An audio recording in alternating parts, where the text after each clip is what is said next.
Greetings and salutations to all you folks out there. So I've got a game today on the waters of Isis, but don't run away from me, don't groan and scream Turtle War and run for the hills. I watched about the first 20 minutes of it, and then I wanted to enjoy the rest of it with you guys as it progressed, but just the first 20 minutes was fantastic.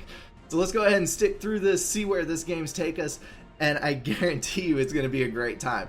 On the left-hand side, we've got Warsheep, and on the right, we have Nekwalich. Both of these guys are... Aeon. Sorry, just checking the cast. It hadn't popped up yet for some reason, but it surely shall. They are both right next to each other on the ladder rankings, about 1400 and 1500. So they're both very solid players, just judging by their ranking. Both of them are going first land, and we'll just have to see where the game progresses from there. I misspoke. This is first air. Has P-Gens on it.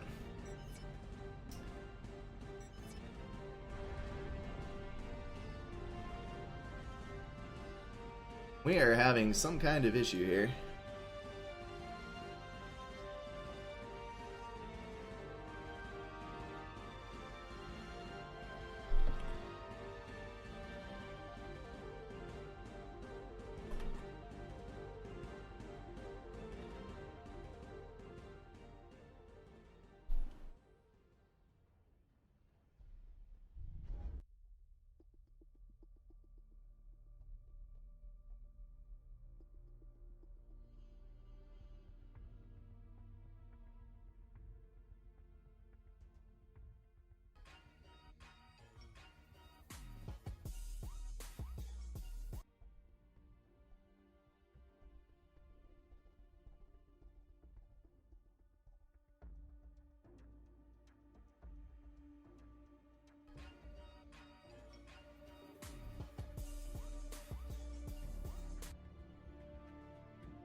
There it is. Alright. Sorry guys, false start. I will trim this out of the posted version. I have no idea what happened there. So I'm going to do my greeting for when the video is actually posted, and you'll get to hear the before the scene starts.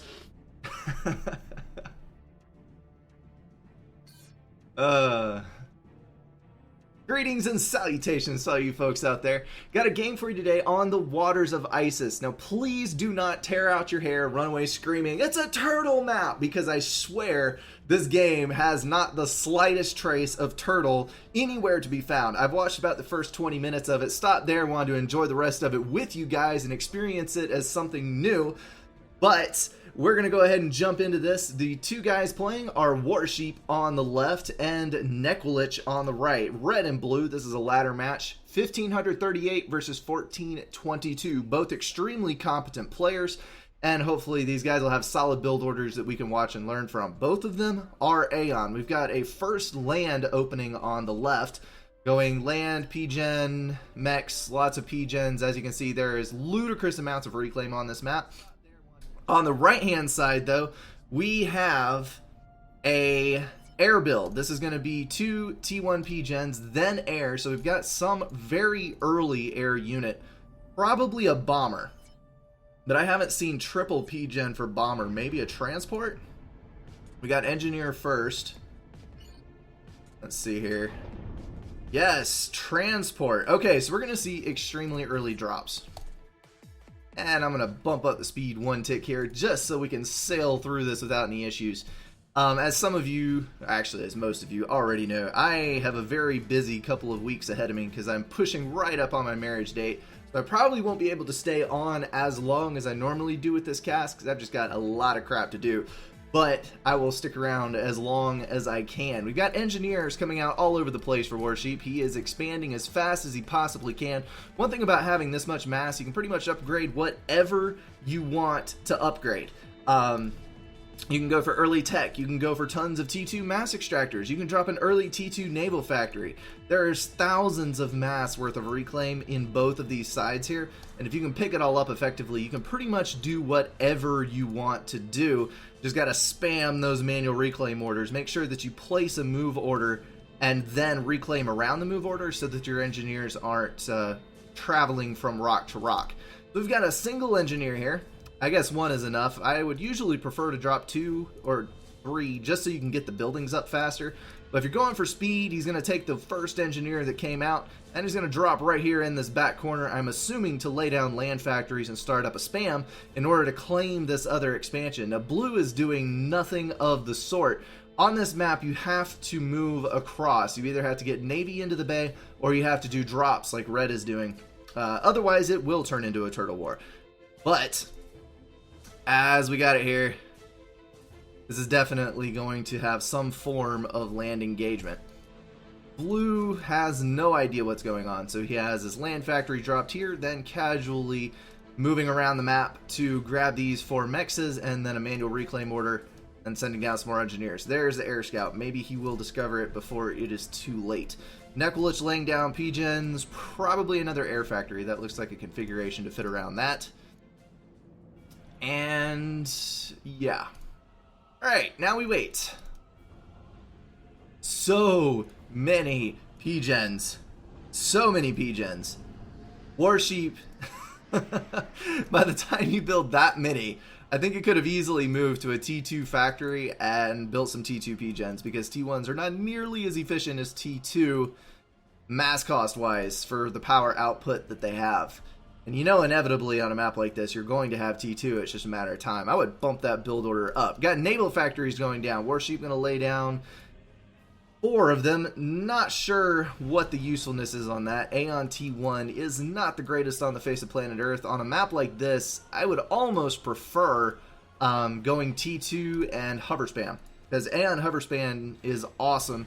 It would allow you to progress into the bases back here. Nice engineer kills getting picked up by this bomber. It was just a little too late getting over there to snag the engineer that was building that land factory, but it is stalling the land factory. Anytime a drop is made on that, the bomb kills the unit building inside the factory. So you can actually factory lock someone, air or land factory, for a couple of the factions if you just continually drop bombs on it.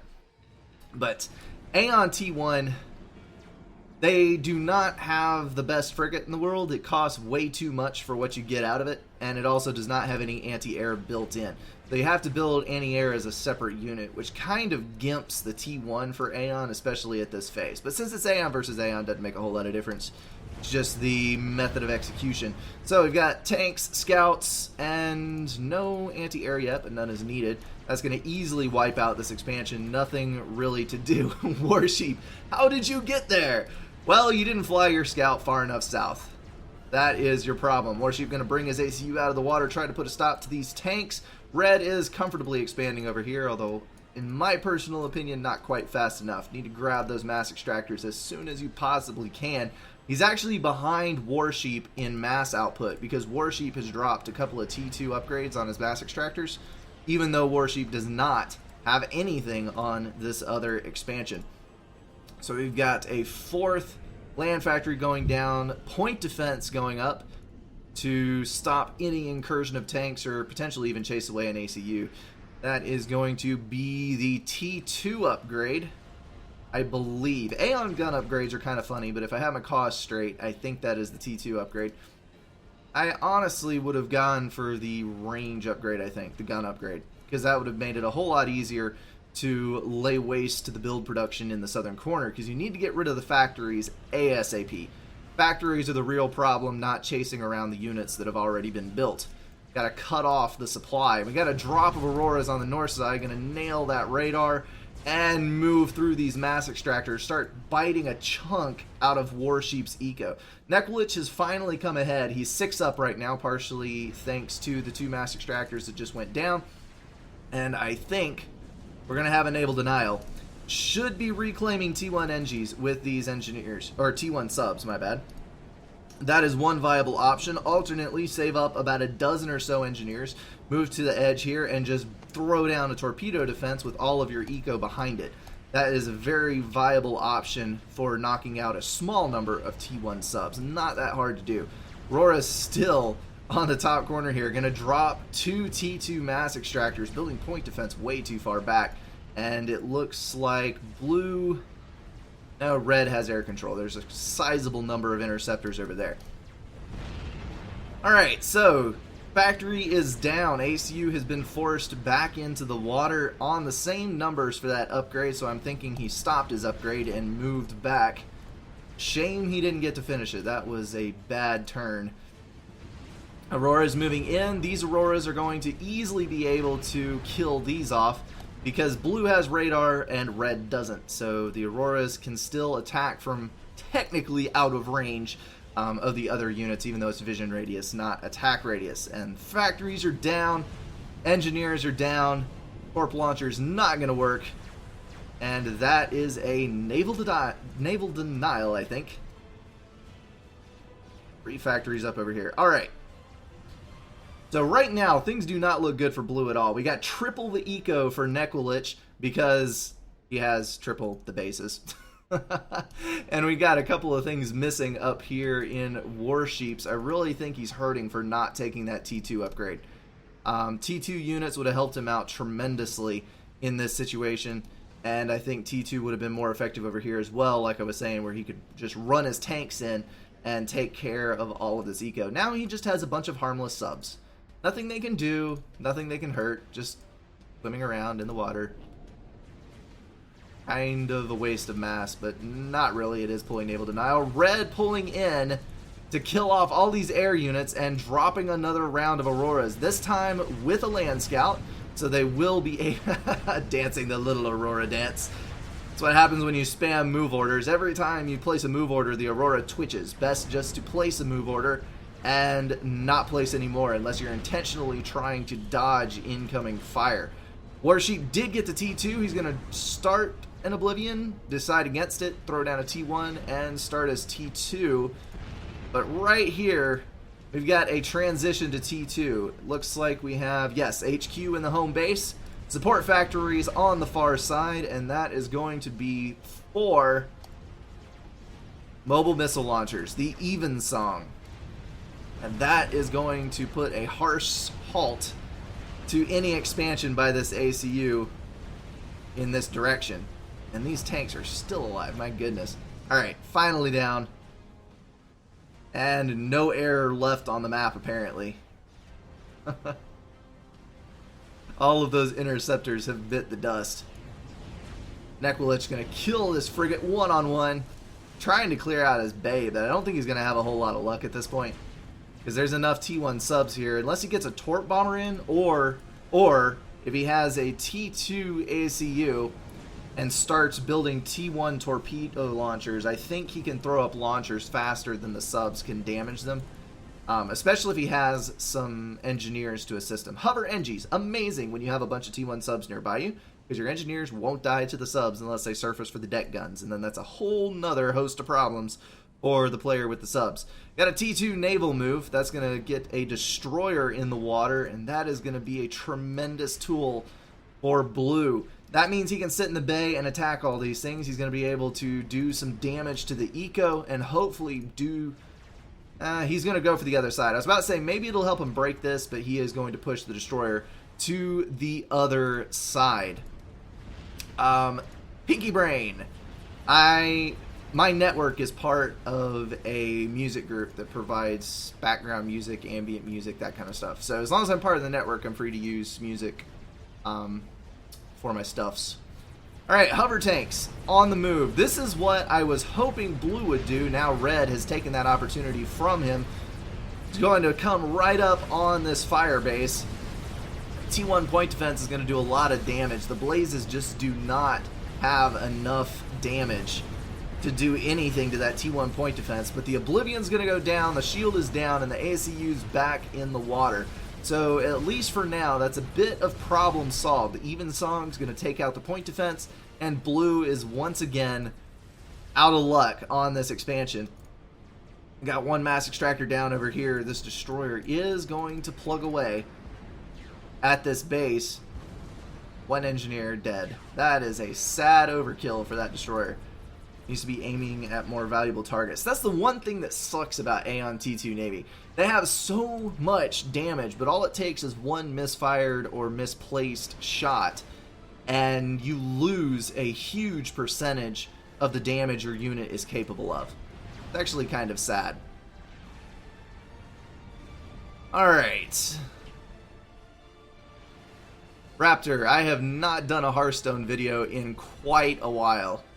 If you're referring to Heroes of the Storm, I have just begun on that. I actually have material together for about a dozen videos, basically doing unit tutorials like I do for Forged Alliance. So that is going to be released sometime after I get married. I do not have a planned release date for that yet, but it is going to be before the game exits beta and becomes readily available. And finally, transport snagged. That transport's trying to move these units from the south side to the north side, but no luck. Blue's finally got enough interceptors in the air to counter that. Still building T1 power generators.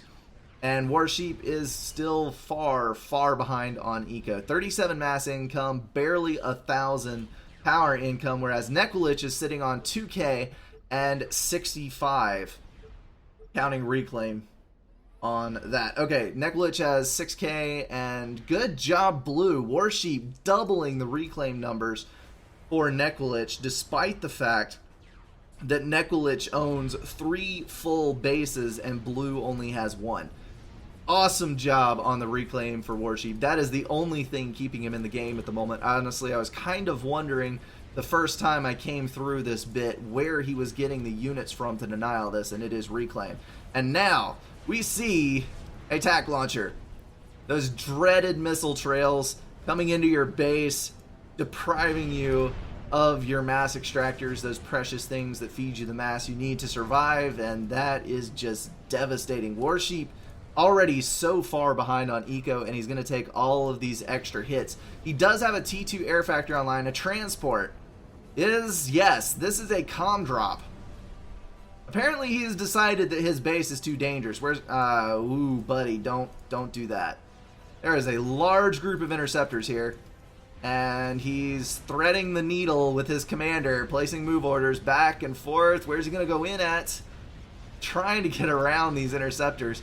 Interceptors just completely oblivious to the fact that there's a transport coming in, chasing down those air scouts. Transport's going to drop right in the water under the safety of his navy. Yes, he has a cruiser. That's what I was checking for. He does have a cruiser there, so he's not in any danger from air as long as he stays in the general vicinity of this unit. And he is going to throw down a naval factory and move his tanks onto land. So, comm drop to the other side. Not a whole lot left in his base. 6 mass income. And he's going to try to rebuild on the other side of the map. Have to see how this works out for him. Something to do with the cast. Hopefully not. Alright, trying to get another engineer lift over here. Maybe he'll get it off. TAC launcher still shredding that base up there. He needs point defense, or not point defense, TMD badly before he starts losing even more vital structures than his mass extractors. Alright, land factory's down. I imagine that's going to be for active Reclaim.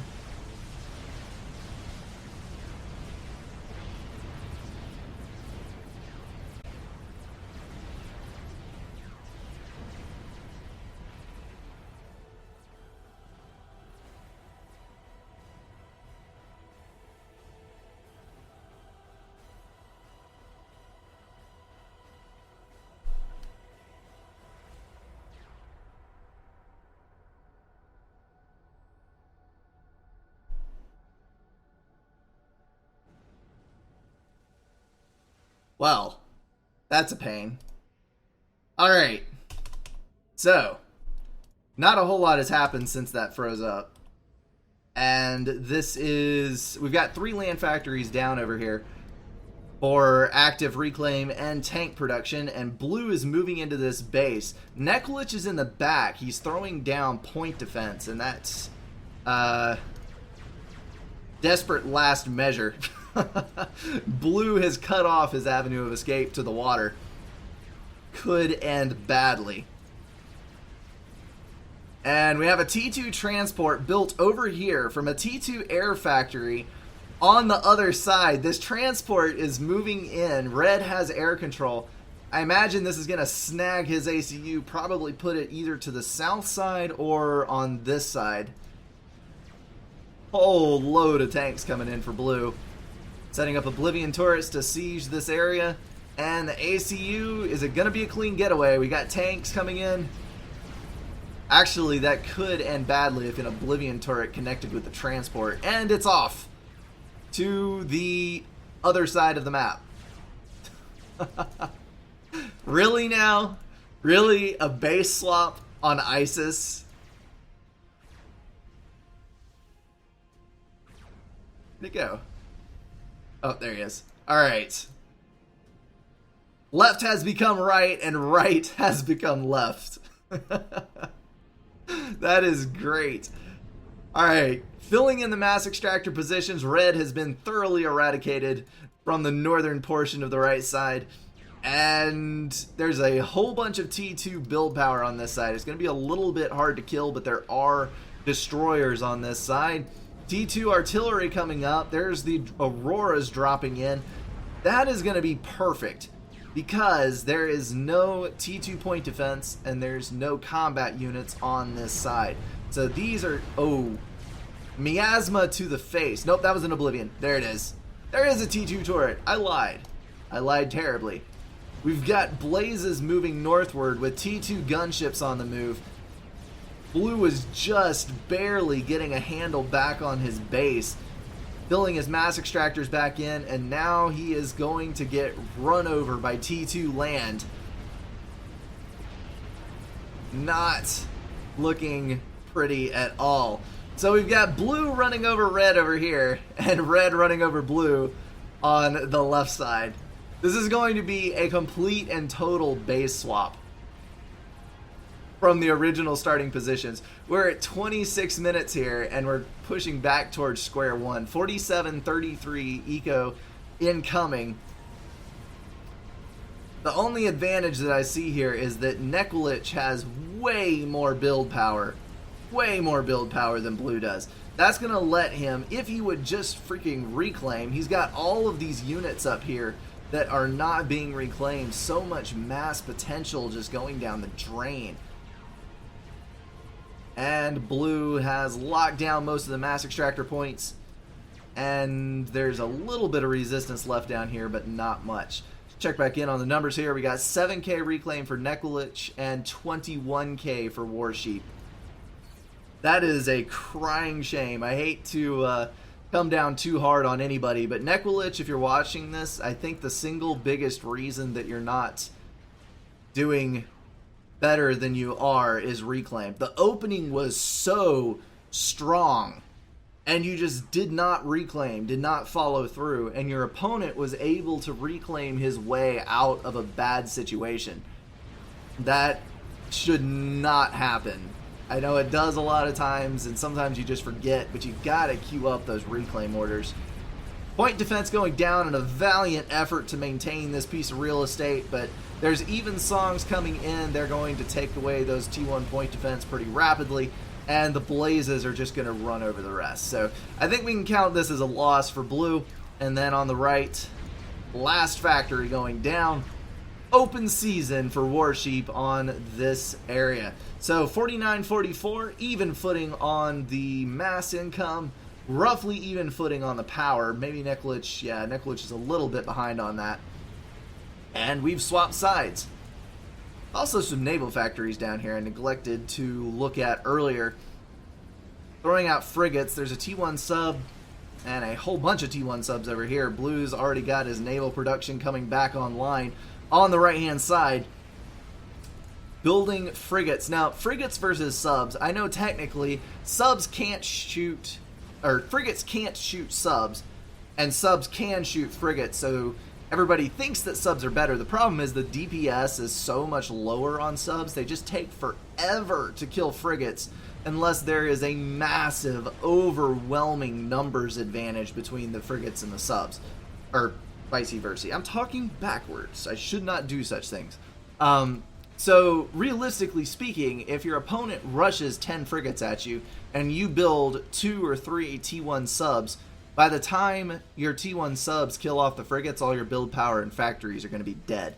So it's just something you need to keep in mind. This is a random naval point I'm making as we're watching this game going. It doesn't necessarily directly apply to this, but when you're dealing with early game Navy, you have to have frigates in all situations.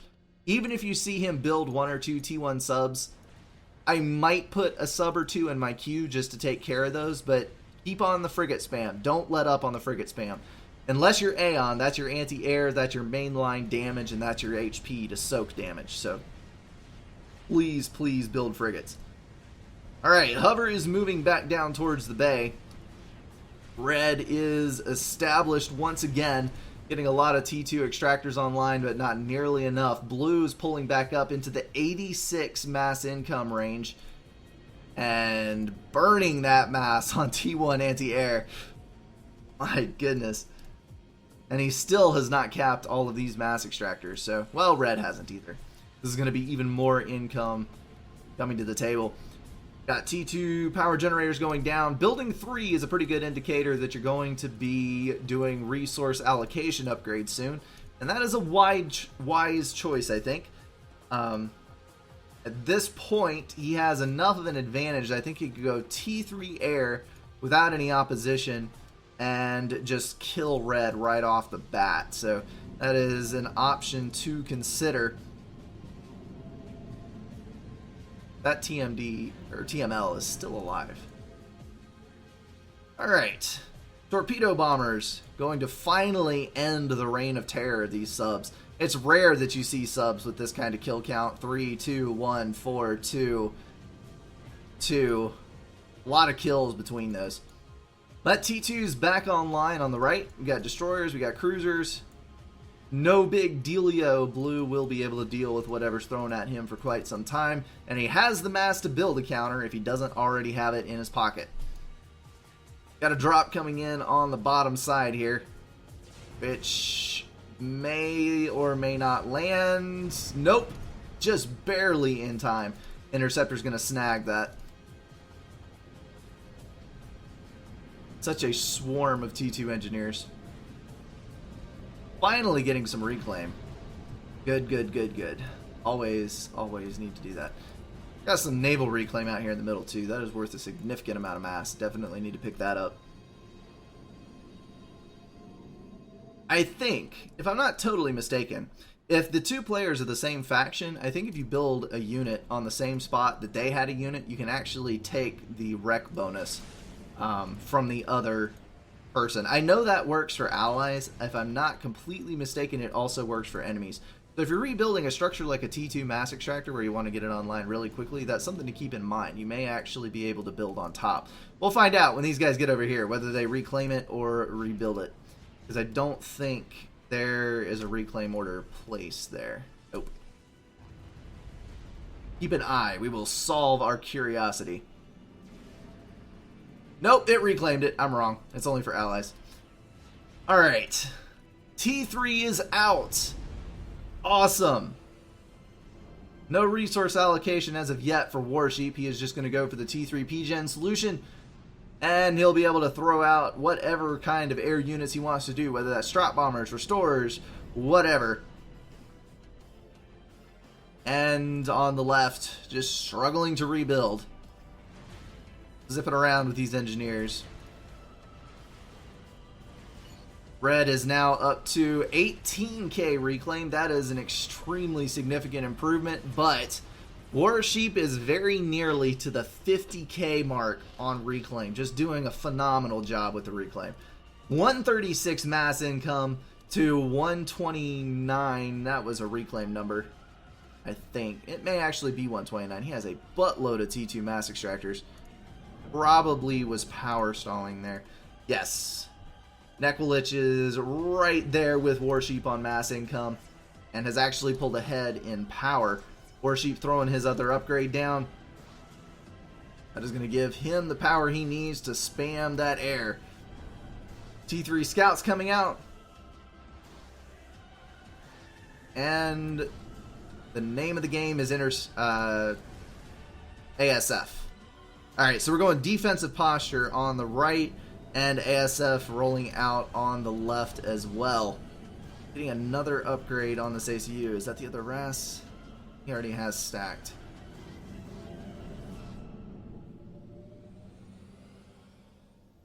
That was... I don't know what that was. Oh well. We will find out. Alrighty then. Looks like a teensy bit of a stalemate at the moment. Action has kind of slowed down a little bit.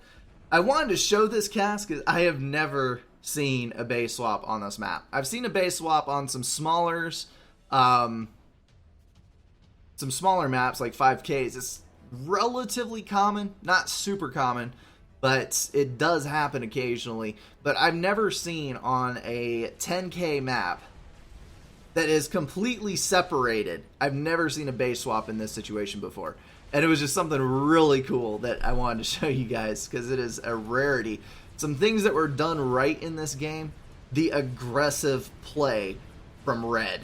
He took a turtle map, the epitome of a turtle map, completely separated by water and walls, and he turned it into an aggressive game. And that is what you've got to do to win consistently. The only thing that he did really, really wrong was the reclaim situation. The reclaim situation was just terrible. And that is pretty much the only unredeemable factor in his gameplay this time around. Harby's on the loose. We've got T3 land from Warsheep. This is going to hurt badly because there are no response units available. The hover units are going down on this side of the map. If they had still been over here, they might have put up a fight to that. But as things stand, the entire land force is dead. This is going to have a gunship response, but Harbies can do a lot of damage before gunships can kill them. Packing in 375 DPS and a substantial amount of health. So that is pretty much all the mechs. If he runs this way and grabs that one and then those two, I think he can feasibly kill off the entire eco on that side. And then we've got Harbies down here as well, just demolishing the eco. And what have we here? That is a nuke launcher. Half-loaded nuke launcher with SMD. That is why Red has fewer combat units. He dumped the eco into that nuke launcher, which is an absolute mass hog, both building it and feeding it. And he is going to try to do something with it. We've got a nuke launcher over here, but Warsheep was in a much better position to build one. And he's just going to throw every bit of build power in the area onto that nuke defense that he just built. Maybe he can get it loaded in time. Maybe. Although even if he gets nuked, unless it lands directly on his ACU, I think Red has lost this. Because Harbies, my goodness, 109 to 234 mass per tick. That is just a huge discrepancy. It's going to be hard to come back from that. Very hard. Maybe if you reclaimed a little. Oh, man. Such a kind-hearted person, but occasionally I just can't excuse what's going on. I'm being sarcastic. Don't hate. Restore's moving in for blue. We've got T3 land and air coming in. Just as he starts building up his defensive structures to handle the land, in comes the air, but he already has a huge amount of mobile flak. So I don't think it's going to make any difference. Blue's going to lose all of his air over this. You can just see the health falling away from that Restorer coming in. The damage it's dealing is not worth the mass put in to build it. Alright, there's the nuke launch. And not even close to loaded. Blue, you better run, because you are well within the blast radius on that. That's all I gotta say. If you die, I'm gonna be so sad. In comes the nuke. He's a-walking. Question is he gonna make it far enough away? Holy mother of camera. Control K-ing the engineers so that his ACU has a clear walking path. And he just barely gets outside the ring here. The ring was right there for full damage. So he is going to make a clean getaway. But yes, if you're ever trying to get away from something, Control K any engineers that may get in your path, because you do not want to get tangled in those engineers when you're trying to make a getaway. That is the absolute worst. The only thing I hate more than that is when a teammate blocks me in with tanks. I've had it happen before where I'm running and I would have I would be okay if I can run straight back, but then a teammate will say, oh, I'm going to be helpful. I'm going to send some tanks to him. And the tanks come in and tangle me up, and I turn around and walk right back into the enemy tanks.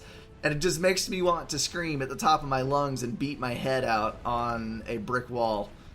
It's like, I had this, and you took it from me. Alright, I think Blue's got this wrapped up here. I'm going to bump the speed back up and see what the game ender is. But at this point, I don't think there's a whole lot that Red can do. He is actually reclaiming. That is good, and he has another nuke about half loaded. But he is not power or mass stalling. He may actually get that thing up. The nuke defense is dead over here. Got another nuke defense going up there, but again, the nuke defense is going to be too slow for the nuke, I think, as long as Red can maintain his eco, and he is rapidly heading towards a mass stall. That is not conducive to building a nuke. You cannot mass stall when you're doing that, because it just takes forever to build. And yes, Michael Jung, I know. It wasn't just barely. He was about 10, 12 steps outside of it. It could have been worse. If Red had not been so concerned with also killing the base, if he would have launched up here, which was the likely avenue of escape for the ACU. If you're going for an ACU snipe, you got to sit there and think, where is he most likely to run? And launch the nuke with the death ring on the ACU, but kind of anticipating the direction he's going to head. Could have easily killed that ACU with the nuke. Got strat bombers. Maybe this will end the game here. We don't want to see this nuke go off again, because if it does, that's going to be very bad for Blue. If that nuke impacts up here, where all the build power, HQs, everything else is, that could put Red back in the game here. Where did all the strat bombers go? Did they off map? Or did they all die? I don't think they all died. It'd be a shame if I missed that. Probably did. They probably all died and I didn't even see it. Fantastic, Brink. There's the strat launch.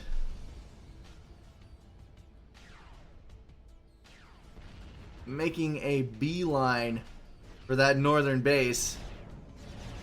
Defense is still not loaded. And it's an impact. Taking another bite out of Blue's base. I think Red just put himself back in the game strictly with nukes. Top left for strats. Ah, I see it. Thank you so much. So I didn't miss it. Okay, good deal. How many is that? Let's see here. We got 14 strat bombers. That is enough to break a shield. And the ACU's right there. T2 ACU, only 14k health. That may actually be the way to go, just to strat bomb the ACU directly. As long as he doesn't pull off a clean dodge, I think that could be a kill in one pass.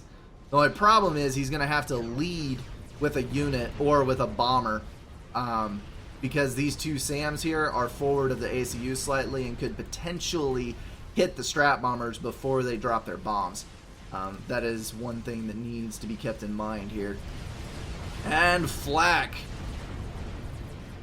Good lord, the flak.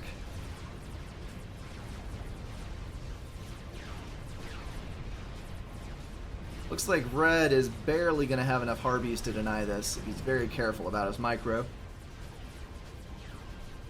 Destroyer's going to pick off a couple of them. Not the best thing to have happen, but he is going to dip inside the shield. That's going to buy him some extra HP and let him kite just a little bit more. Blazes, and now Restore's moving in. Again, Restore is just going to get demolished by this anti-air. Breaking one shield, and not even the second shield is going to go down. All those Restores are dead. Oh, just barely. And there's the strats. Going for the nuke. No more nuke. The reign of nuclear terror is at an end. Neklich is going to get his dodge on. You can see him here dragging his move orders around. Going to get snagged on a mass extractor. And boom! Game over. That is the end of that one.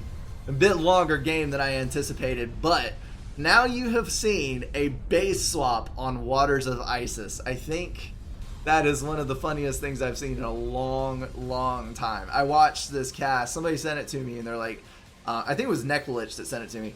Like, hey, I got a base swap. I was like, on what map? He's like, on Waters of Isis. You have got to be kidding me. Alright, so what's going to happen here, I'm going to do a quick little ramble for about a minute. And if you guys have any questions about Forged Alliance, about YouTube, about the FAF community in general, anything you're curious about, ask them and I will answer them. So just to let you know what's going on in my life, because this is actually the last live cast that I'm going to do for about 3 weeks. I have next week, it is the weekend before I get married, and I just have too much stuff to do. And then the weekend after that's the wedding, and then the weekend after that, I'm going to be on vacation for the honeymoon. So we're looking at a month from today, I will be picking this back up. I actually already spent the majority of today packing up boxes, consolidating my stuff, because I'm in the 400 square foot apartment, and I have to fit another person in here, which is harder than you would think. And I sold some stuff doing the Craigslist thing and all that good stuff. But basically just preparing myself for having another person in my house, in my life. And it is a good feeling getting ready for that. But at the same time, it's kind of weird because I'm trying to decide what I actually need to keep and what I need to get rid of and digging through a bunch of old stuff. You know how that goes. All right, so let me page through these comments, see if there's anything that I missed. I am so sorry about the streaming seizing up, guys. I don't know what was going on. Partially YouTube, partially my PC, but it just did not want to cooperate. I'm going to edit this together in the released version so that it doesn't show the bad spots. Okay. Scrolling through. Do I know how many hours he spent on it? I've spent a lot of hours on YouTube. This is going to be the 308th video that I have put out. 308 in 8 months. That is just insane. And I know it's not as high as some YouTubers, but this is not my full-time job. So as far as part-time goes, that's a lot of videos. Do I think there should be a movie with the same concept as Supreme Commander? I think on some level it's been done a lot. Like, just generally speaking, big robots having a slugging match. But I think you could get enough material out of the games if you did both Supreme Commander and Supreme Commander Forged Alliance to actually get a pretty good movie out of it. I'd be terrified to see the budget, though, because the special effects would be insane that would be required to make it any good anyway. I do not do Twitch that much. Occasionally, not a whole lot. And yes, he should have built TMD earlier. I couldn't believe that. He went the whole game without building any TMD. And that would have saved so much hassle.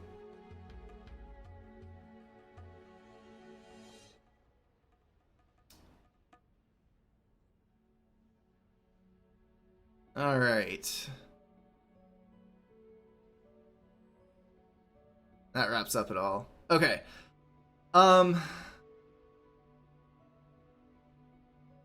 Maybe get a guest host. No, I've actually got a backlog of casts. I have already recorded 2, and I'm planning on doing 3 or 4 more next week, and then 1 or 2 extras the next week. And that'll leave, I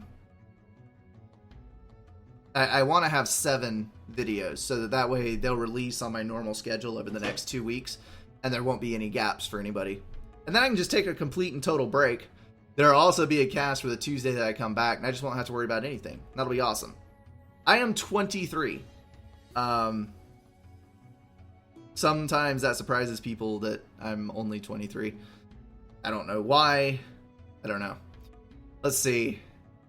Why do people control K to reclaim over just reclaiming a living structure? Time saving. If you control K it, you don't have to sap away all of the HP before you actually start to reclaim it. I don't know if you noticed on your display, you don't actually get any reclaim until the building is dead. Your engineers at their standard build rate are debuilding the unit. So if you If you need the reclaim right then, you just control K it. Now, the only time that's a bad thing is if you have multiple volatile buildings next to each other. Because if you control K them, they damage each other and their wrecks are worth less. So if you have a bunch of power generators right next to each other, you don't want to do that. But as you saw down here for blue, if you have 3 power generators spread out like this, once you get your first RAS, you can move your engineers back, control K all 3, and then reclaim them one at a time while you do your next RAS. And because you have distance in between them, you don't lose any of the mass value of the wreck. So it's a time issue, and convenience, not so much one way. Anyway, you get the idea. How do you think Guile managed to move house, have a baby, get married, change jobs, and immigrate in the space of a few months? I have no idea, but I do understand why he didn't do casting. I'm not nearly changing that much. All I'm doing is getting married, and I'm coming back, and I'm going to continue with the cast. We are going to be moving, but it's going to be like a month after we get married, and then there are no other major life changes planned for the foreseeable future, so I'm not going to have nearly that much going on. My favorite color is green, like hunter green, not vibrant green. If a nuke hits near to but not on the water, will an ASU standing in the water take damage? Yes. The AoE of any damage dealt by any unit in the game is a sphere, not a circle. So if you look at it from the side, this radius right here, that same radius goes up from the ground and down below the ground, and it makes a perfect bubble. So that's why when a nuke impacts the ground or when an ACU blows up, it kills all the air units above it. Because the nuke blast is sufficient to reach up into the sky and take out the planes. So yes, if you're within the sphere of influence, even if you're underwater, you will die. Why isn't YouTube my full-time job? Because not enough people watch and support me. If they did, I would love to do this. I have dabbled in a lot of different effects and stuff, and I've taught myself a bit of editing, but I just don't have time to do it on top of my full-time job. I just don't. There's not enough time in a day, and me actually have time to get 5 or 6 hours of sleep in a night. So yeah, if some random person just decided to say, hey, I'll pay your paycheck and you can do this for a living, I would totally take them up on it. Or, if like 500 people decided to do that. But as things stand, the viewer base that I have is not sufficient. You usually have to have around between 200,000 and 300,000 subscribers to scratch out a living on YouTube ad revenue. Throw Patreon in, you might be able to get it at 150,000. And then to make a decent living off of it, you need 1 million subscribers. Like, if you have 1 million subscribers, you can have a good middle class income and not have to worry about finances, and you can just do it. And then, by the time you get 8 or 9 or 10 million, you're actually making a good bit of money, which is typically where people start doing charity stuff and that kind of thing. Because, if it's a good-hearted person and they're part of a community and they start earning that kind of money, they're going to want to reinvest and give it back. And I think that's awesome. A lot of the bigger YouTubers, it's cool how YouTube selects personality over skill. Even people that hate, and I don't like listening to PewDiePie. I just don't. His method of videoing things just grates me. It's irritating. But he's a good guy. He does a ton of stuff for charity. He's donated who knows how much money to umpteen different causes, and he has a vibrant community, even though a lot of it's full of trolls. And, that's typical of anybody who makes it big in YouTube. It's always good people that make it big. So that's a really cool thing. It's kind of like natural selection in a viewership. Let's see here. Oh, Belle's here. That is my fiance. Some people already picked up on that. Did not expect him to be watching. Oh, man. Let's see. Any other questions anybody has? I do not know Matthew Santoro personally. I love his videos. He has, the perfect content for me to consume. I love random factoids, reading about stupid stuff, and discovering things that I did not know existed.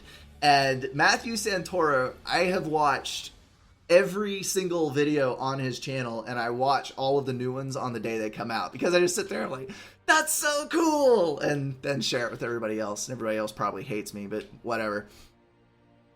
I know, I'm not extremely observant when I'm talking. I get on a rampage, and yeah. Belle is my fiance.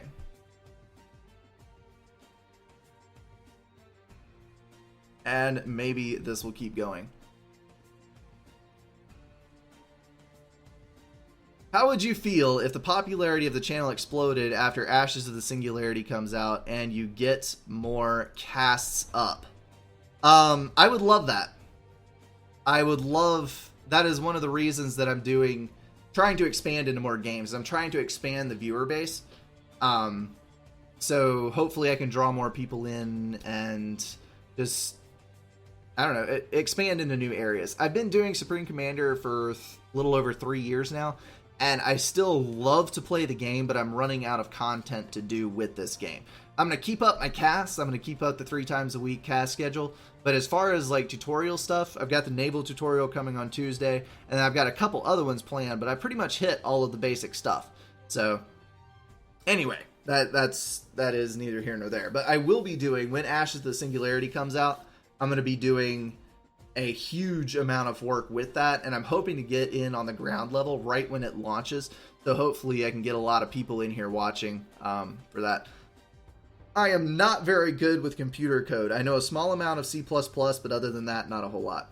And I'm currently teaching myself Flash and some other things. So, alright, I'm going to go ahead and host this game that we're going to play. We're going to do a Wonder today. It's going to be the last one I do for a while, and I wanted to do a map that everybody can play on, everybody knows how to play, and we can have a good time with. And I need to turn off my current instance of Forged Alliance before I launch another. Shame on you, Brink. You should know better than that.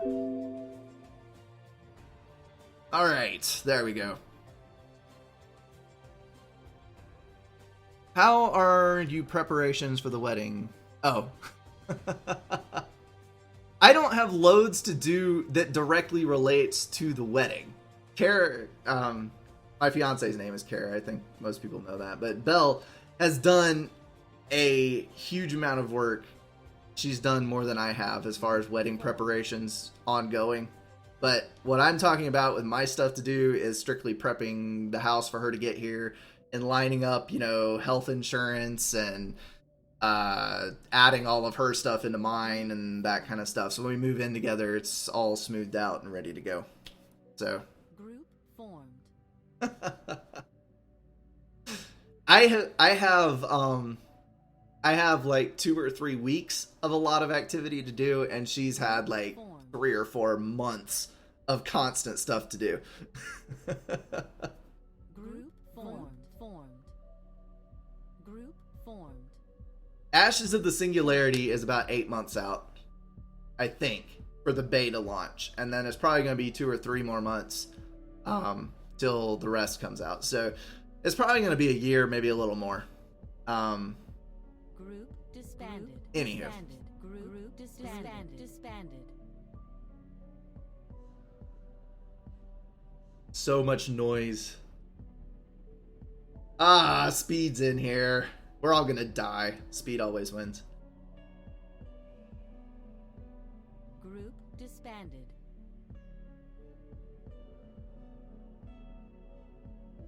Group formed. Just to forewarn anybody who jumps in, anybody who has any trace of net connection issues, I am not going to be able to launch. I don't want to have a repeat of the network connection issues we had last time around, so I'm going to try to pick carefully for who's in here.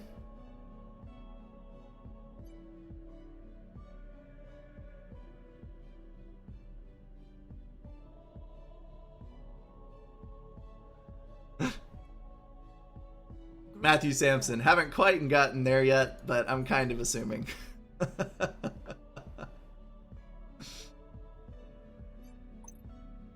Alright, let's look at this. We got the 500 on the same team as the 2K, so that's not too bad. Let's see, we've got 900, 1,000. This is heavily stacked against me. heavily stacked against me. Let's pull WSL for one of our... Let's pull him for the 1100. Alright, so that is... Alright, moving to... 7. Bingo. 80% balance. Maybe that'll work out well enough. Alright. I'm content.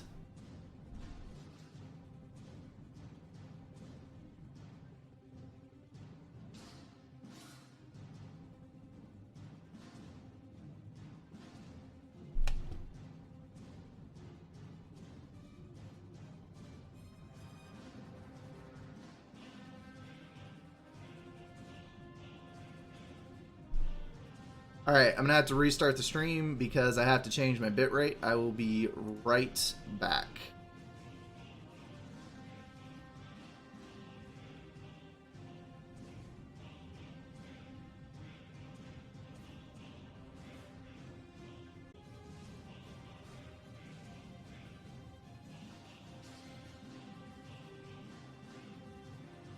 Alright, ready to go.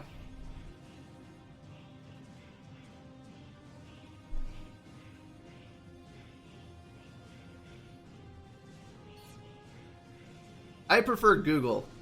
Bing sucks. Really random question to be asking.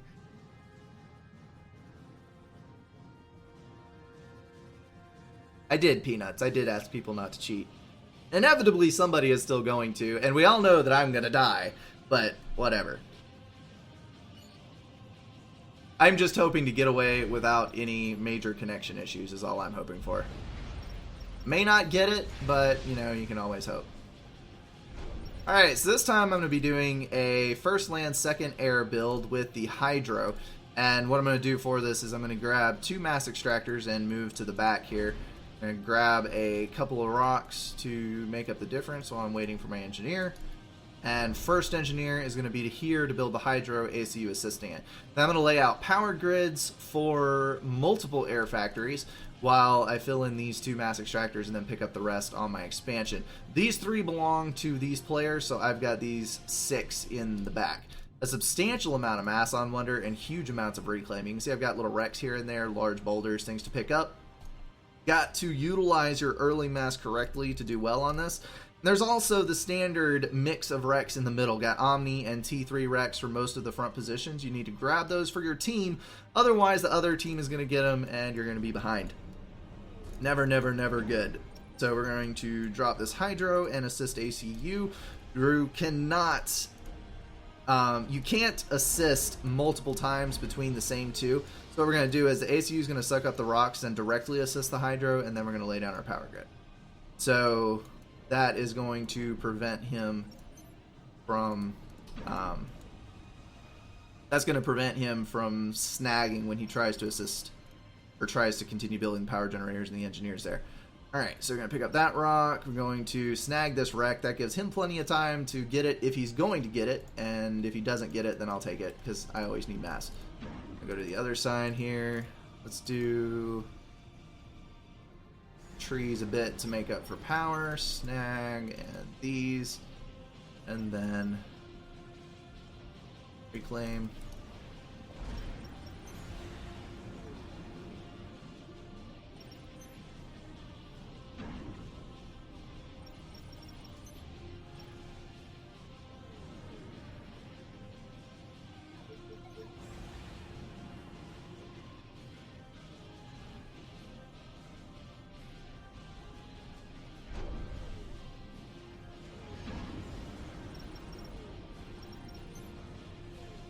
Forgot about those 2 mass extractors. Don't need to do that. Hopefully that build ring is close enough that I don't actually have to build it. Please be close enough. Alright, and this one is going to run out for these. Alright, so got all my mass extractors. Manual reclaim done.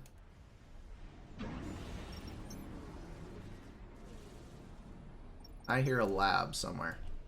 It's a disconcerting noise. There he is, right there. No worries.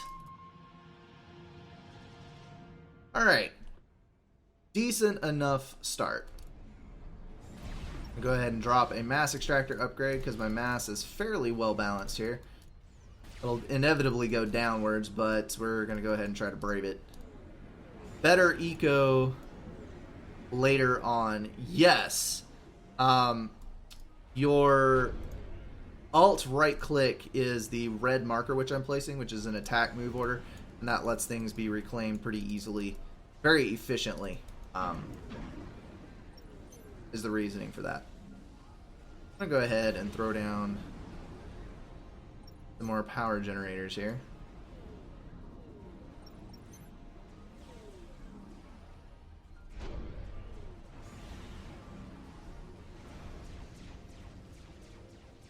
A skirt. Well, he's got to snag that. Otherwise, that's going to come all the way around into the back of my base. Purple doing about the worst thing he can do right here. Walking directly over to the side. Needs to get a tank out. There's the tank. And nail that thing. There comes the bomber. Alright, get out of the way. Get out of the way. Build that air factory.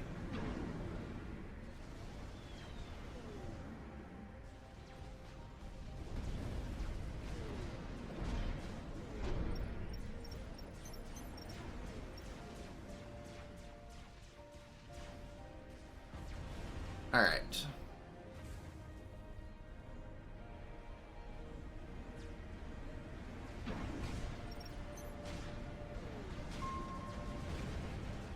I see it. I see it. I'm coming.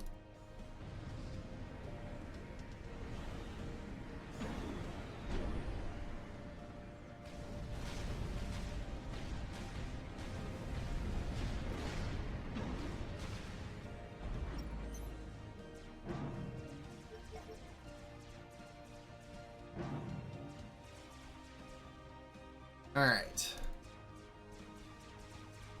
This is not looking good. WSL is going to lose this front mass extractor here.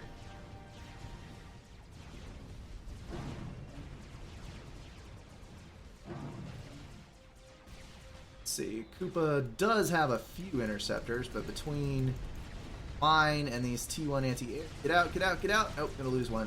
Alright. I think I'll be able to secure air control here. Not too much problem.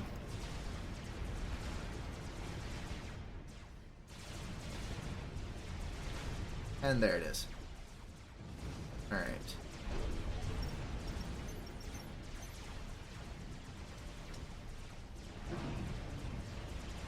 Crap.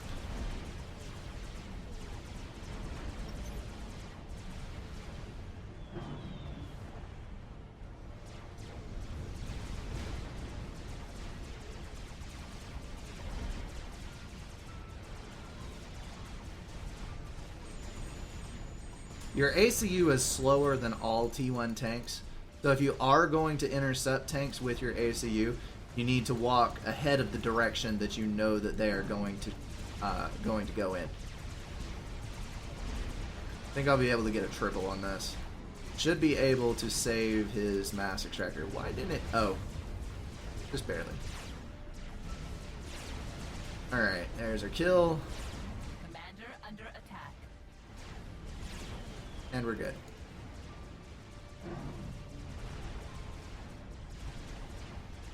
Alrighty then, let's see. Going to upgrade another as well. My goodness, people. These Mantis run bys here. And Doro is doing a great job of pushing these Mantis in. Not that that's good for us, but I can appreciate the fine work that he's putting into this.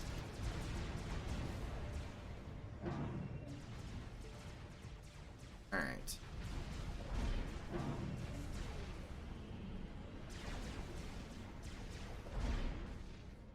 There's no way I'm going to make it to that in time.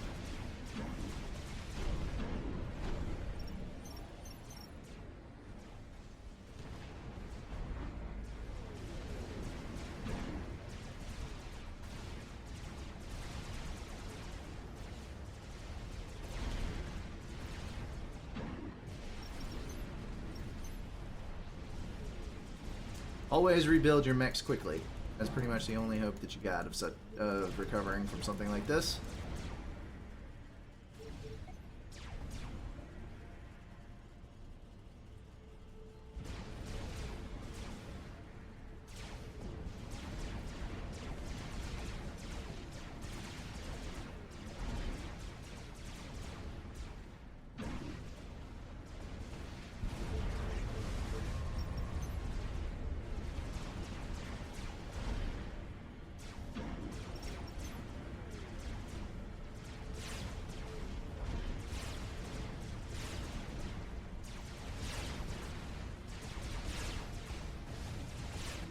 Under attack.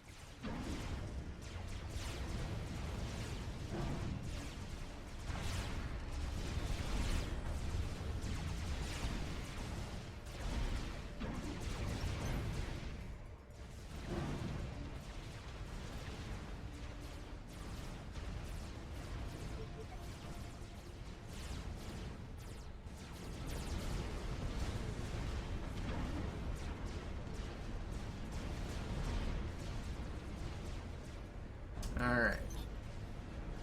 That T2 is about to finish. We're going to go ahead and upgrade that one in the back. And start building up our engineers at the mid here for our T2/T3 upgrade. Be coming pretty soon here.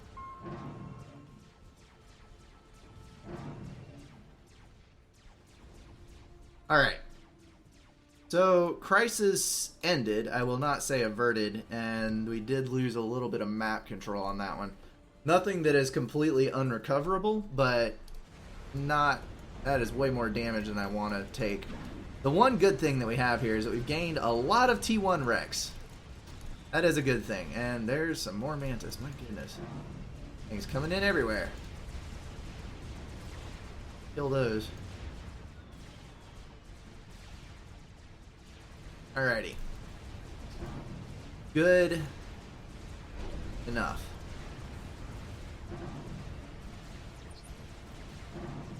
Alright, let's pull some bombers down here.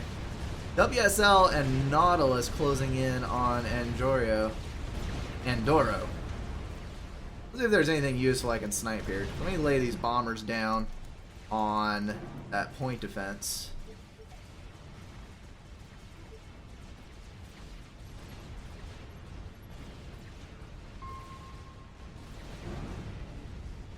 Alright. We are set to go for a T2 upgrade.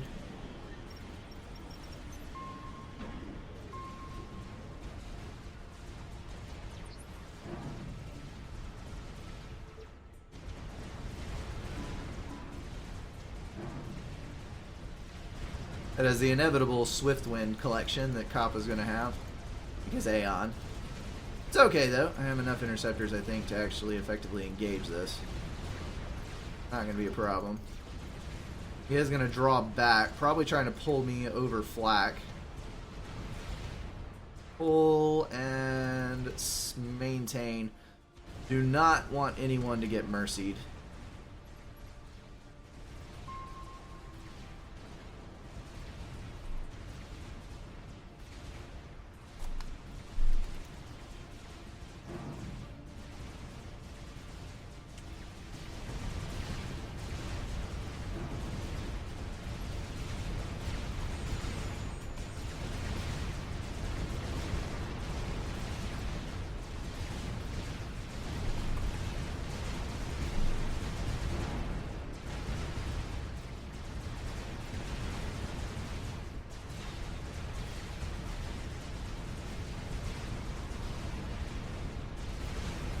Alright, air is clear.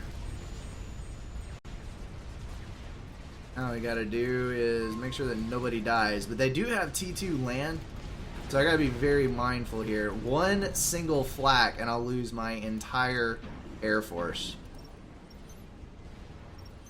In here wasting mass like a noob.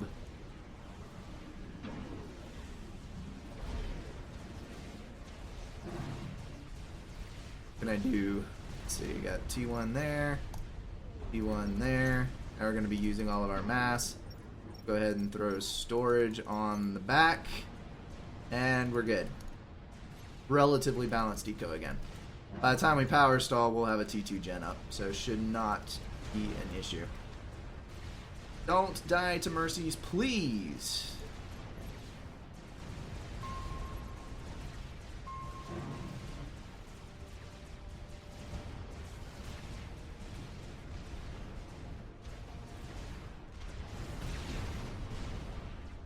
At least these guys are relatively full health. One thing we do have going for us. Scouts. Here's our T2 gen, a little bit behind the power stall, but we're okay. Not that bad. That's 2 bombers here. What can we kill with 2 bombers? Oh, there's the Mercy.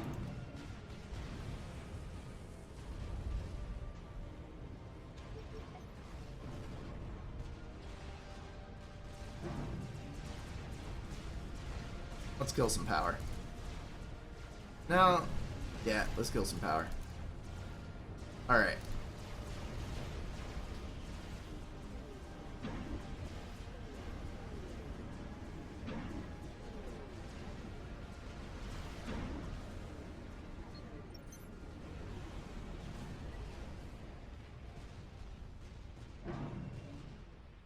Okay.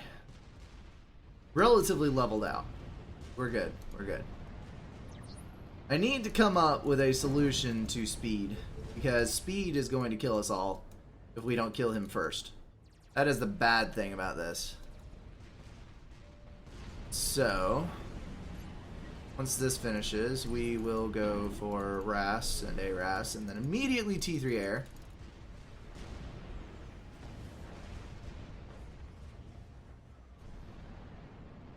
Nice use of the T1 bombers down here. Dirtier Dragon is getting things done.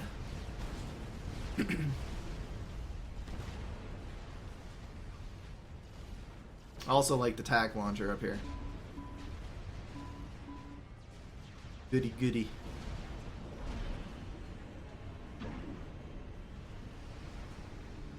Alright, get done. We got extra mass. Gotta get that done. Get it done.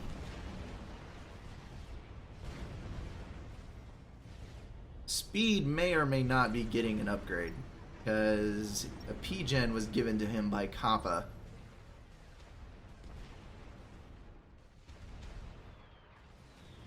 And there's the P-Gen.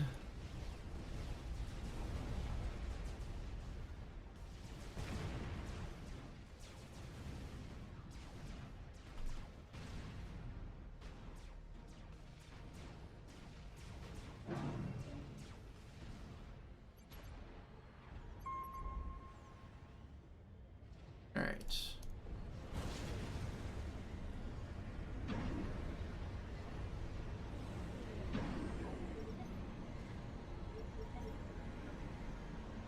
This is what I was just talking about with the volatile buildings.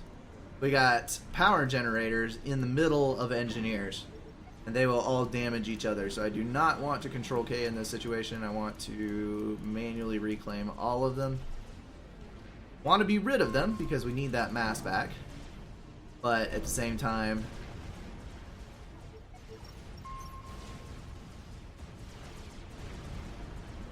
do not want to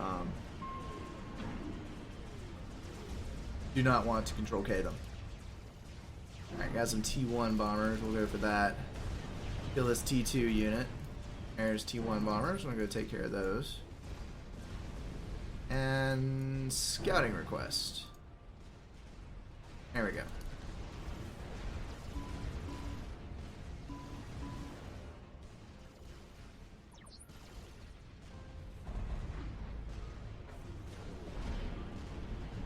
This is the spread out power generator pattern that I was talking about, where you want to keep everything well away from each other so that when you finish your RAS you can just control K that and carry on with your second RAS.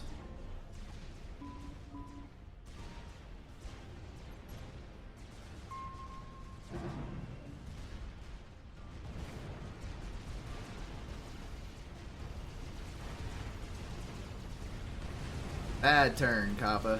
Very bad turn.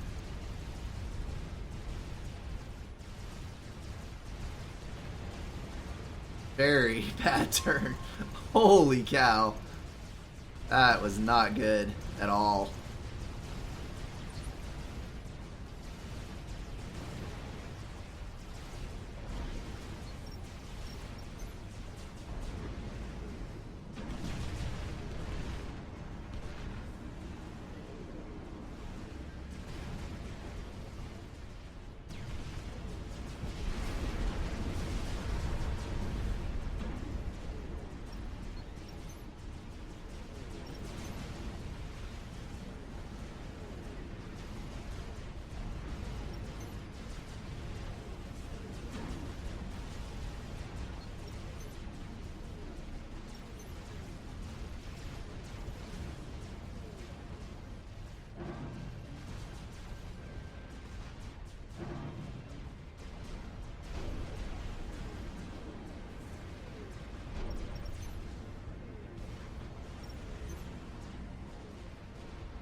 Why is he telling me this?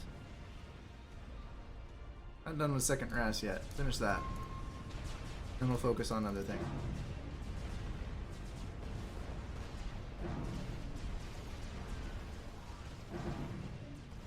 Alright, very nearly done.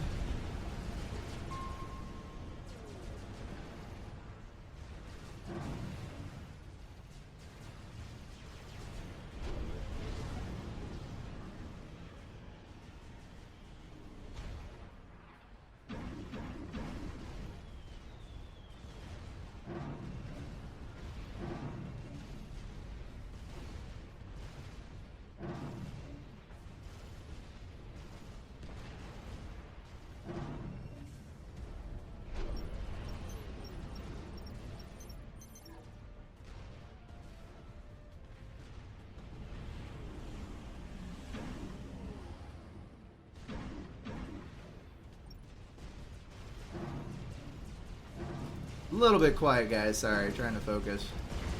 Alright, so let's kill the radar. Prevents anyone from seeing what's going on. And with that down, let's go for point defense.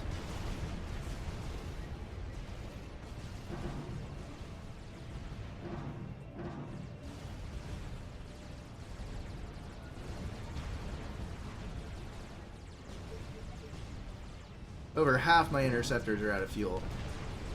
That's depressing.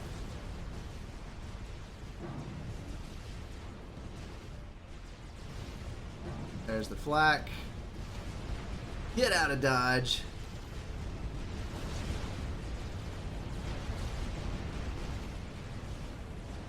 Kill this T2 radar over here. Target of opportunity. Deprive them of some intel, and then we'll go around the backside here, killing mexes and being annoying. Oh no, flak, no! Back up! Back up! Oh crap, that didn't work.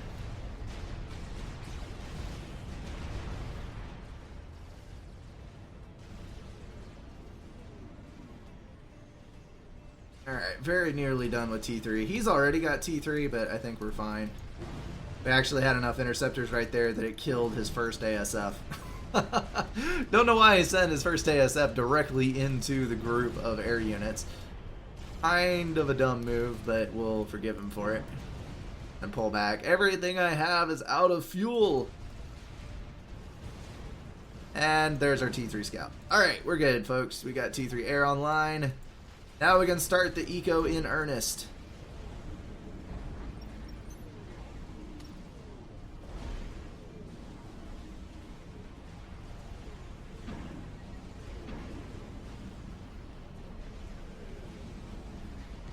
I'm gonna drop those T3 mexes and then we'll go from there.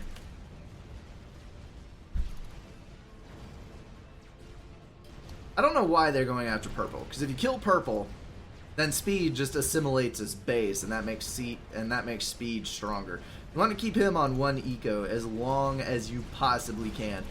That is like #1 priority. Didn't reclaim his power generators. What the crap is going on over there, Kappa? Thought you knew better than that. We got 1 more ASF than I do. That's okay. I'm going to bring my interceptors back, Control K them right here, and reclaim them. Not a ton of mass there, but there is enough to merit wanting to reclaim it. Debating on if I build a bunch of strat bombers, I am probably not going to be able to kill speed, but it will lose me air control. So that is one of the things that you got to kind of think about, you know, how badly do you want to snipe somebody, and then if that snipe fails, how well are you going to do for the rest of the game? At this point, I don't think it is conducive to... Well, there goes 1. I don't think it's conducive to our game plan to actually try to snipe anyone. Alright, there goes those.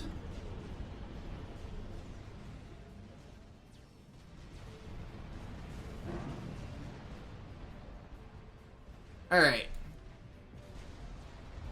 We are good to go. T3HQ, right there. That is bad news. That means Percivals are about to start coming. Let's go over here and try to intersect this scout. Is lazily careening about our base here. Die, scout! Nobody loves you. Where are you? Oh, you're gonna... Ah, there. Ah, crap. No! I missed him.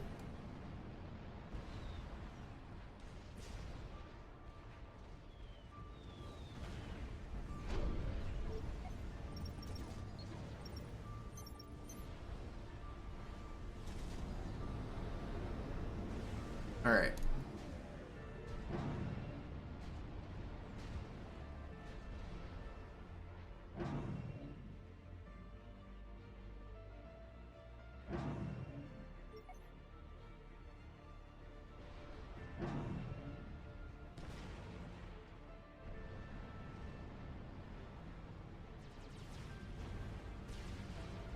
I did not mean to get that far away. Crap. No! Back. Get back. Back. Alright. Good ASF. And he's going to come all the way back in my base because of course he is.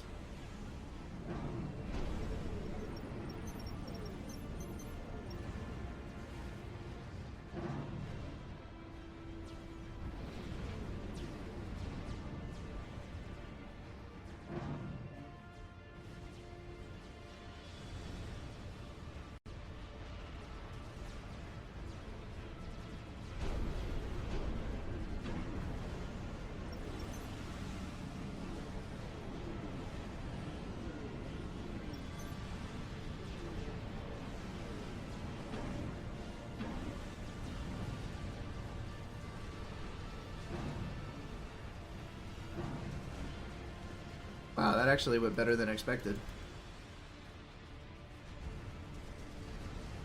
Oh, most of those were swift wins, that's why. Fail. Fail at the greatest extent. Alright.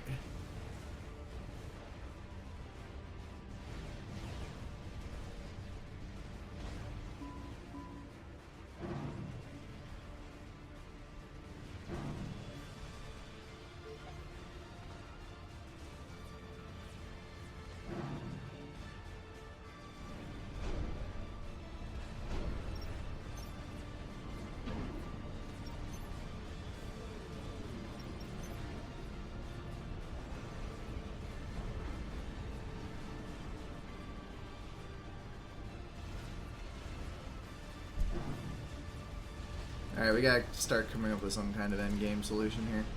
We got spearheads. Nice to see spearheads. Don't see those extremely often.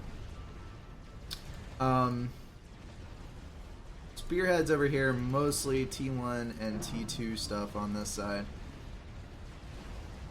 Go soften up some of these for him. Just scout across speed, see what he's doing. That T3 scout's not going to make it.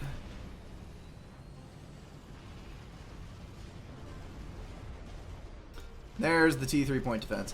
That is bad news. Spearhead push coupled with T3 point defense is not very easy to deal with at all. The good news is that WSL has a tremendous amount of pillars, which he may or may not actually be able to push across with.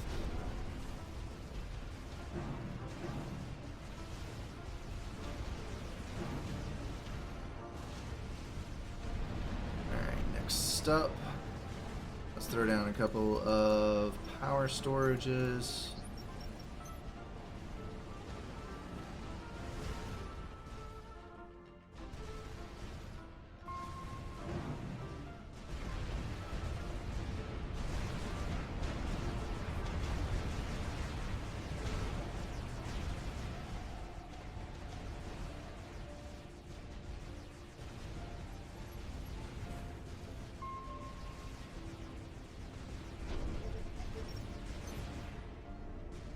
Strat bombers it is.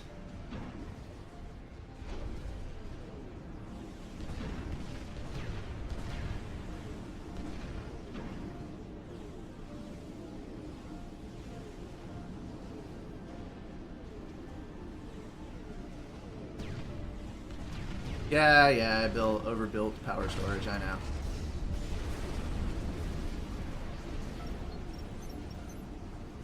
It is force of habit on maps such as Settons. I can probably take off those. Alright. There's purple again. You don't want to kill purple, because that will only make him stronger. I know you think you want to kill purple, but I promise you don't want to kill purple. There you go.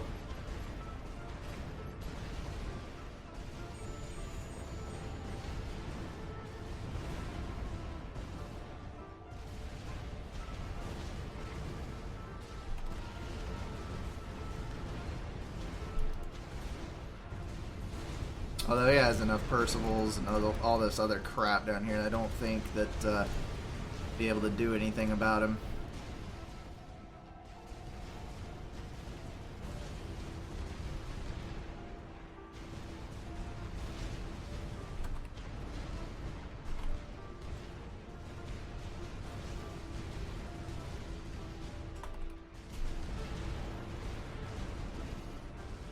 Alright, got one strat, two strats. I need probably 8 before I can comfortably try to kill speed. When I have to do this in one pass is the problem. 1 or 2, because Kappa has enough ASF. By the time I pull the second turn, all of my strats are going to be dead. So, we gotta do this effectively.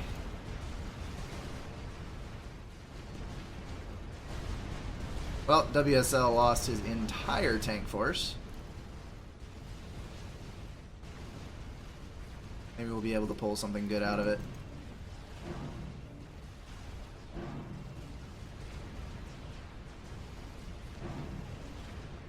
Alright, he didn't see what I was building, so we're good.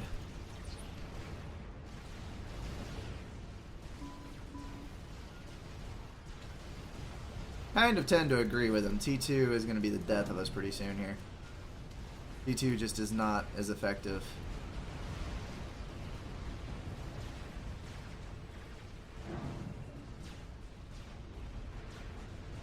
And here's that mighty reclaim. You can see Speed is reclaiming completely outside of his lane here.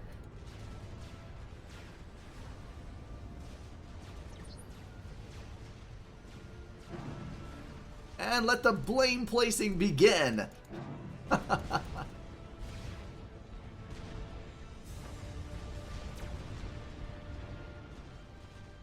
Alright.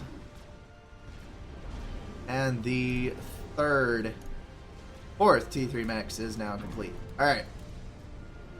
Now I have power problems.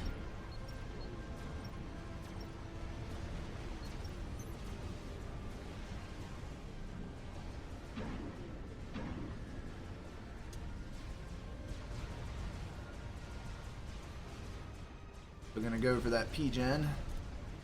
Completion. 4 strats so far.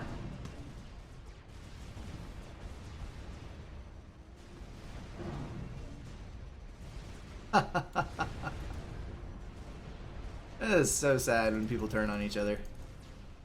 So sad. Just a game. I know it can be frustrating sometimes, but it is just a game, I promise.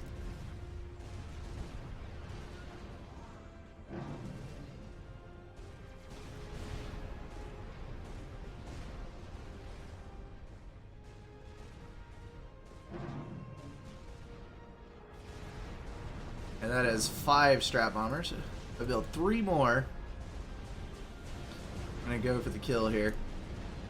There are, as of yet, no SAMs. There's no mobile SAMs. He's only under 1 shield, but he's getting a center upgrade. Oh, that's gonna be Commander Shield. Oh, how many ASF does he have? What?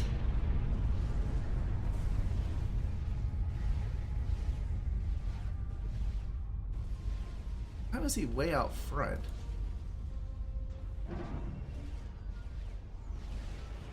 Alright, we're gonna go with 6. Maybe it'll be enough. Probably not, but maybe. We gotta get him before he gets his Commander Shield online, otherwise it's no good.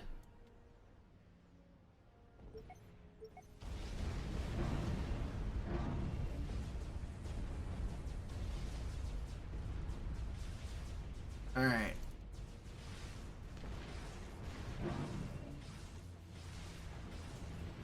There's a SAM. Oh, there's ASF. Come on, let the strats through. You can do it. You can do it. You can do it. Yes. Strats get 1 pass anyway. Don't know if it'll be enough, but they get 1 pass. Nope, he got Commander Shield. Crap. That is GG. Right there, that's GG.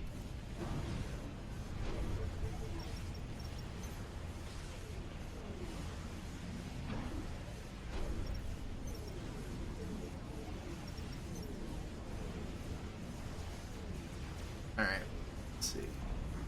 2 of these. Let's do...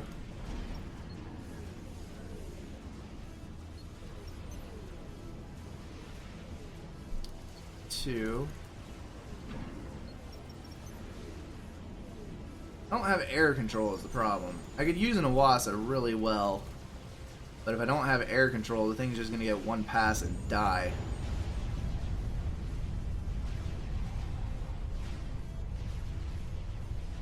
That's the problem here. This is why people have asked me before. I've actually had better players complain directly to me that I don't let 2K Plus people play in my games. And this is one of the reasons. Like, not... Realistically speaking, I know that the only way that you get better is to play better people. But when you have an entire game full of 1,500 and below, actually 1,400 and below, you can't have one 2K player. It just does not work because it's broken as all get out. Even if you put a 500 on their team, when you also have thousands mixed in that don't know how to be aggressive, and you have all of the other situations that come into play in the game, having a single 2K player is just not really any fun for anyone involved in the game. I know it's fun for the 2K player because they feel like God mode because they can just run over everyone, but it doesn't help anyone and it hurts a lot of people. So I think I'm probably going to put like an 1800 rank cap the next time I do this because it just doesn't work. It just does not work.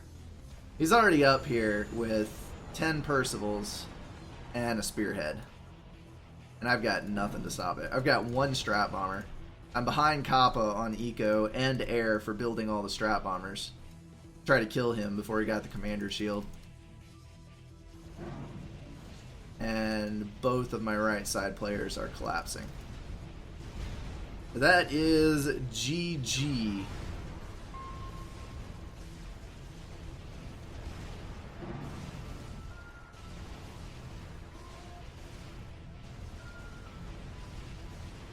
Now, I would actually rather play with the lower rated players. I know I can probably learn more and stretch myself more with the higher ranked players, but as a whole, speed's pretty good. I like speed, but as a whole, the 2K player base can sometimes be ridiculously huge jerks. Because if you have anybody under like 1800 rank, you can't do anything right, and they always end up yelling at you. But whatever.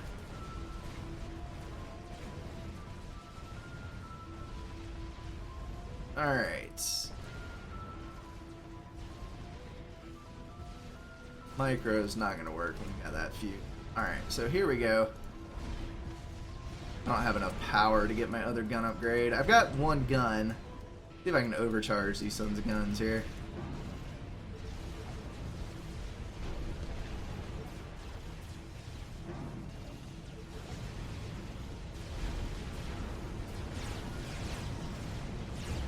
Commander under attack.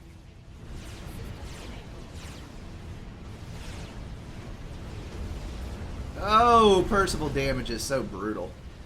1600 damage per shot. Per shot.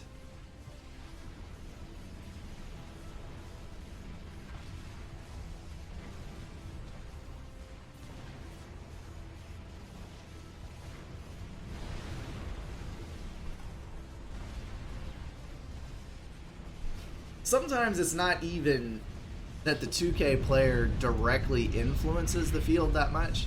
Sometimes it's strictly everybody's afraid of the 2K player, so they don't. Like I see with WSL, he wouldn't directly engage speed, and then things just did not go well. It's like a fear factor almost. Alright, that's going to be the end of it. That is all. Next time around we do this, I am not pulling in anyone over 1800 for sure. Because it just doesn't work. It's too unbalanced. No re. Alright. I don't think I'm going to play another one. I've got other stuff that I need to do. But I will take one more round. I'll stick around for 4 or 5 more minutes. Just if anybody else has any questions or comments, I will take care of them because I'm not going to be around for a couple of weeks. So I want to... Let's see. And no... Well, I'm kind of torn on this. Overall, I've had way better quality on YouTube streaming than I do on Twitch. With Twitch, with higher bitrate settings on Twitch, I have constant pixelation. I can't dictate what resolution it's going to be set at, so it just tries to push the max resolution it can, which leads to all kind of block pixels and nasty video shear and everything. And I've never been impressed with Twitch in that regard. So the only thing that Twitch has over YouTube streaming is that the chat works a little bit better. You can have the big open view and also have the chat down the side. And it's not possible to do that with the layout of YouTube. But as far as the quality of YouTube goes and the features that they offer, you can more finely tune your YouTube cast, and it is much easier to maintain. Barring, I know there was some bugs today. I don't know what was going on with that. But the previous 4 or 5 that I did, YouTube has been great to stream on. It hasn't had any issues, and it's really easy to set up. So I don't know what the deal is with that, but oh well. Let me scroll up a little bit farther here and see what I'm doing here. What may have been said.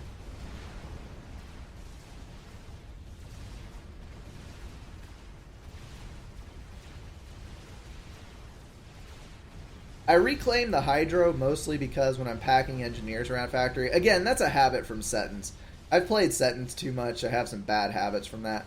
On Settins, I reclaim the Hydro because I can pack more engineers around my home air factory if the Hydro's not there. So, anyway, that was my reasoning on that.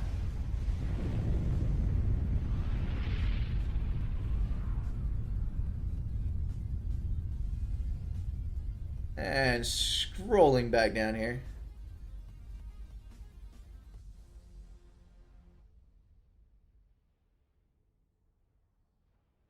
Yeah, pillars just cannot hold up against Percivals.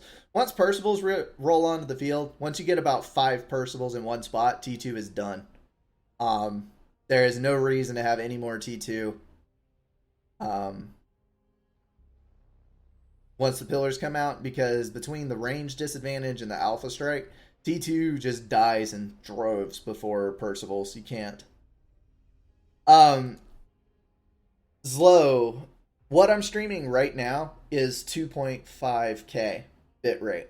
When I do the more clear stream at the beginning, when I'm just casting the game and I don't have to worry about my bitrate as far as playing with other people, I stream at 3200. But I have to knock it back down to 25 for when I'm playing, otherwise I get a little bit of lag. But I mean, YouTube is just way more consistent quality. It has a set, steady bit rate that it runs the cast at, and it has no pixelation, no unclear moments, no hitches, as long as you don't have an internet service provider issue. So, anyway, yes, fafreactions.com or fafreactions at tumblr.com.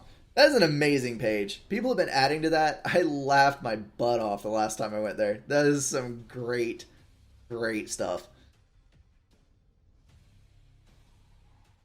Yes, pillars were a good move, but he kept at them way too long. I would completely 100% agree with that analysis. Like I said before, pillars just have no place on the battlefield once the Percivals come out. Alright, so I'm sticking with my streak of losing on these live casts. Woohoo! And like I said, next time around, no 2K players, because balance is just too broken on it. It just doesn't work. Does not work at all. Well done, Speed, though. Nice commanding presence on the map. The radar blips are annoying as all hell. I'll give you that. That actually bit me last time on the last live cast when I was doing the murder party. Because the person next to me was building Sparkies, and I couldn't tell what he had because of all the false radar blips. So I shot a scout over it. It was a mildly funny instance. Alright, I think that is it. I'm going to wrap up the cast there unless anybody else has anything to say. I'll give it a 30-second timeout, just to make sure nobody else has anything else to add. But yeah, I will be back a month from today, optimistically speaking. I will be married, I'll have a housemate, and Belle has expressed interest in coming on to maybe do some videos here and there with me. So there might be some in-house dual casts in the future. Might. I'm optimistically hoping for it. And I will not ban UAF. UAF is great.